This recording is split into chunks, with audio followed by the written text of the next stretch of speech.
What's going on, everyone? Jax here, behind the wheel of the 2021 Lexus IS350 Sport.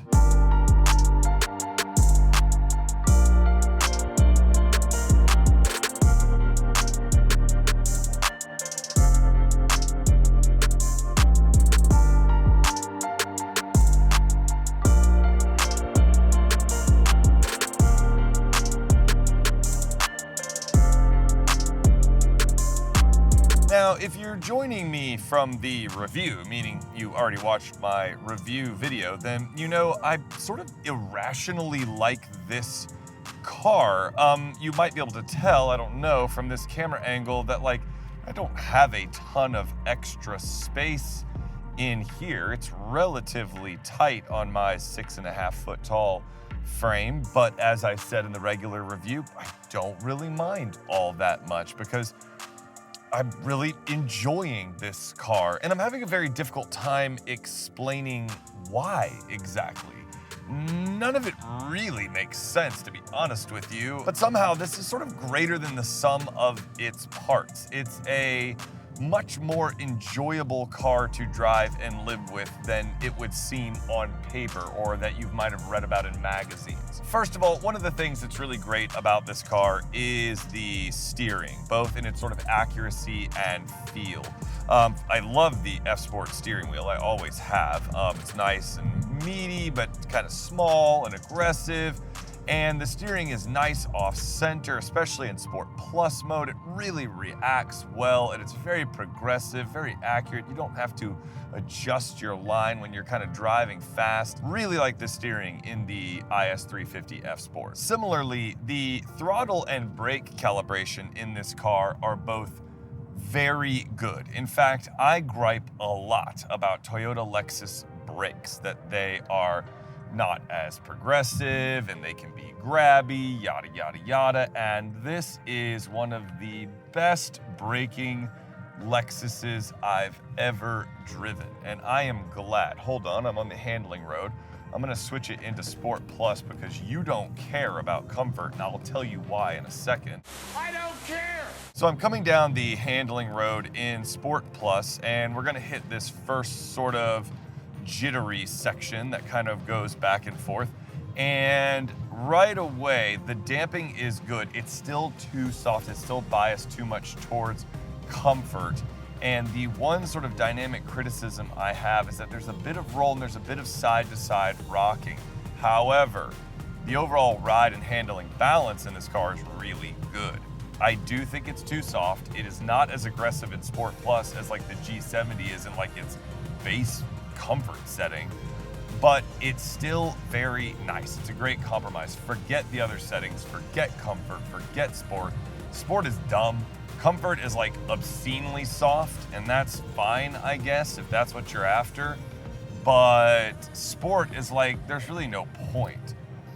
We're going over all this stuff. I hit the big bump back there, and it's completely comfortable, completely composed.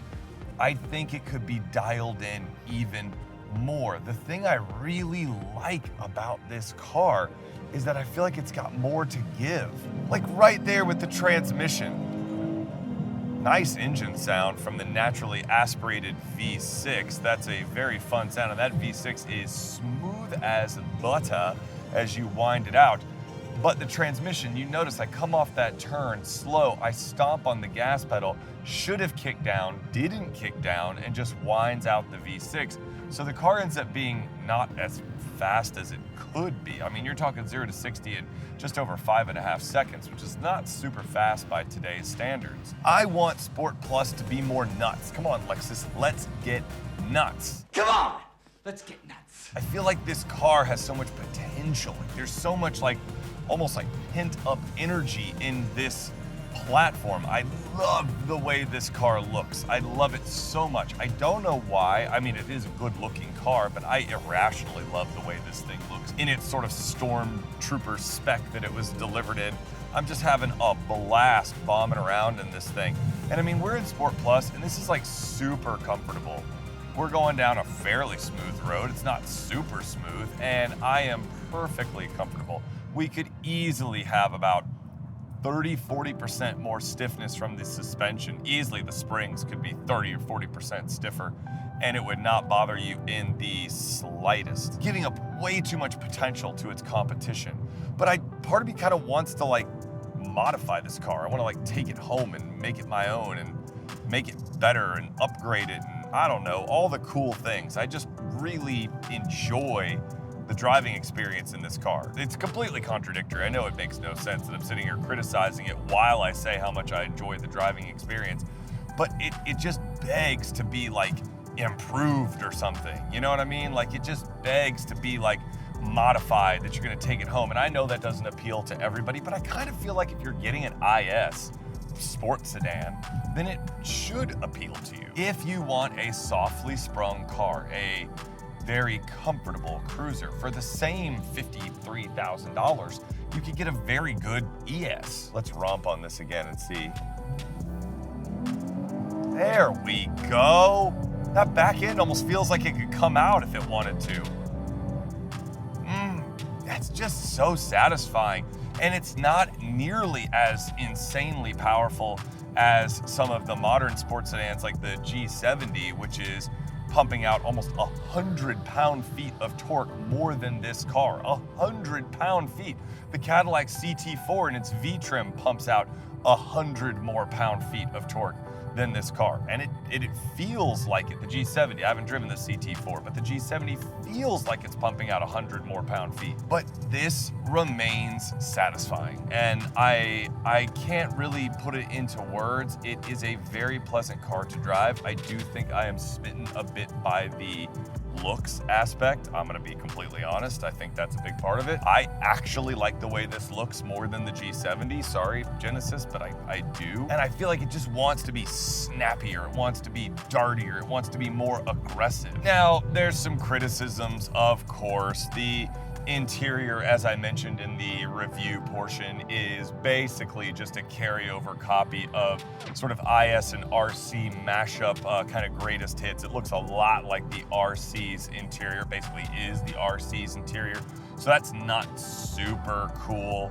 The steering wheel needs more adjustment. I am like barely in sort of my driving position. I am perfect in terms of reach, but it needs to go up just a tad more for taller individuals like me. The gauges are fine. It's Lexus's usual gauge cluster that kind of changes its face when you're getting into sport mode, which I think is cool. It still looks pretty cool. It still flashes orange as you're getting close to red line, but they are getting a little bit dated. They probably need to be updated. I would like to see them updated in like sort of an evolutionary way, like keep this sort of center screen tack kind of thing going on that started way back when the LFA was new, and then just like upgrade it somehow. I mean, the LFA's gauge cluster is sort of legendary, like the LFA is legendary.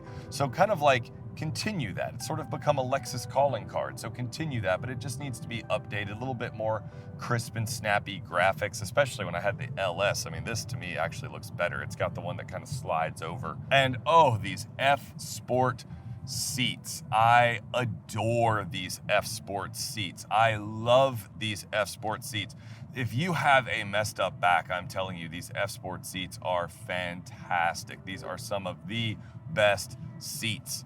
They are bolstered enough that I feel in place, partially because I can barely fit, and they are supremely comfortable. My back feels excellent, and it has all week. I love the F Sport seats. Guys, this whole time I've been in Sport Plus mode, and it really just highlights kind of the extra performance that the IS seems to be leaving on the table, that there is more that can be kind of extracted from this chassis. And I know what some of you guys are saying. You're like, yeah, but Jax, there's an IS500 and it's got that glorious Lexus V8 in it. And I said this in the review, Lexus, for the love of all that is holy and decent, you know how much I love that V8. Please send me an IS500. I was extremely interested in that car because it's just sort of the marriage of everything that I would want. A sports sedan that's not too big with that awesome naturally aspirated V8. I am super excited about that car. But yeah, this IS just,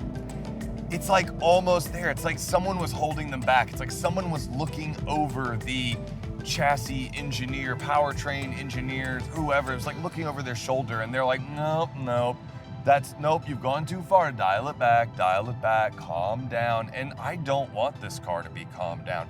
I feel like this is almost like the old like BMW 3 Series or something. Like it's this small, compact sports sedan that if you dialed this in with maybe 50% more aggression, even if you kept this engine, I'm not even kidding, even if you kept this engine, this could still potentially be one of the best sports sedans on the market, because it's not all about the power. It's about balance. It's about the handling. It's about the small footprint. The fact that this thing feels like if I just crank the wheel, I could just turn it into a power slide right now, which means, Lexus, you'd have to allow us to disable all the safety nannies and stuff like that. But like, it just feels like it has that in it. Like it has it in it to be crazy. And I want it to be crazier. And that's what kind of endears it to me. I want to make it crazier. Like right off this turn, I want to turn the wheel. I want to stomp on it. Yes, there you go, downshift. Red tachometer, I want the whole thing. I want to be able to slam on the brakes. I'm not going to do it because my clipboard will go flying, but I want to be able to slam on the brakes, have some big Brembos up front or something. I just want to feel like this thing is egging me on. Because right now I feel like I'm egging it on. Don't want it to do everything for me. I encourage you to go watch the full review where I kind of talk about the ins and outs of the car if you haven't already. And I'll end by saying something similar here. There are a lot of other options in the marketplace that make more sense than this, that are objectively better than this. But I am a very practical person, and I don't really ever buy cars new. And if I were buying a used sports sedan, this one might be at the top of the list. It has a tried and true powertrain. It's a Lexus. It will never break. And I can play around with it and modify it with a lot less fear than I'd have doing something like that to like a BMW. I love that sound. I don't care how fake it is. Guys, I hope you liked this video. I hope you found some value in this video. Let me know what you think of the Lexus IS. I feel like we all saw pictures of it and went, wow, and then we saw pictures of the interior and went, oh. Is that turning you off? Is that kind of make you not as interested in this car? Let me know in the comments. I'm curious because there is a lot of goodness in this thing. There's a lot of positive attributes in this thing, and I feel like it's not really getting a fair shake right now. I've seen a lot of comparisons with the G70 and the TLX and the Cadillac CT4 and CT5. Of course, you have your German Trio. I've seen lots of comparisons, and I haven't seen a ton about the IS, and I think it might be getting overlooked a little bit. Were you disappointed? I'd love to hear about it. Don't forget to like and subscribe if you found this video fun, entertaining, useful, informative, whatever. And until next time, ride safe. See, should have downshifted there. Drive safe, and I will catch you in the next review.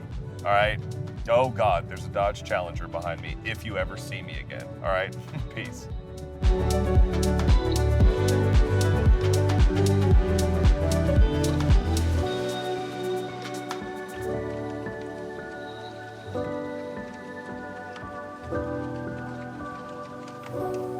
What's going on, everyone? Jax here. Oh, there's a dead squirrel. Let's start over.